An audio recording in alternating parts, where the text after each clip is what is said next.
മൽപ്പിടുത്തമുണ്ടായതാണോ അതോ പ്രതി ഈ പണവും സ്വർണവും തിരയുന്നതിനിടയിൽ സാധനങ്ങൾ ക്രമം തെറ്റിയതാണോ തുടങ്ങിയ കാര്യങ്ങൾ അറിയില്ല. ഒന്നിലധികം തവണ അടിച്ചിട്ടുണ്ടോ സാർ നെഞ്ചിന് മുകളിൽ മുഖത്ത് മാത്രമാണോ തലയിലും മറ്റു ഭാഗങ്ങളിലും? നെഞ്ചിന് മുകളിലോട്ട് തലയ്ക്കും ആണ് ഏറ്റവും കൂടുതൽ പരിക്ക് തലയ്ക്കാം എത്തിയതായിട്ടാണ് പലതവണ മനസ്സിലാക്കി. ഇത് ലഹരി എങ്ങനെയാണ് നിങ്ങൾ അതിന്റെ സൂചനകൾ എന്താ?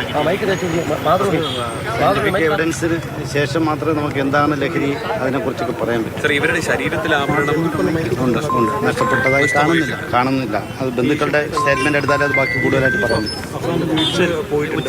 ഉച്ച കഴിഞ്ഞ് സമയം എത്രയാണ്? എത്ര മണിക്കോടെ നടന്നതാണ്? കൂടുതലായിട്ട് ചോദ്യം ചെയ്താൽ നമുക്ക് പറയാൻ പറ്റും. തെളിഞ്ഞിട്ടുണ്ട് സാർ. ഈ അഫാനെ ഇന്നലെ ഉച്ചയ്ക്ക് മൊബൈൽ ഫോണിൽ വിളിച്ചിരുന്നതായിട്ട് പറയുന്നു. അത് നമുക്ക് CDR പരിശോധിച്ചതിന് ശേഷം മാത്രമേ നമുക്ക് ആധികാരികമായിട്ട് പറയാൻ പറ്റൂ.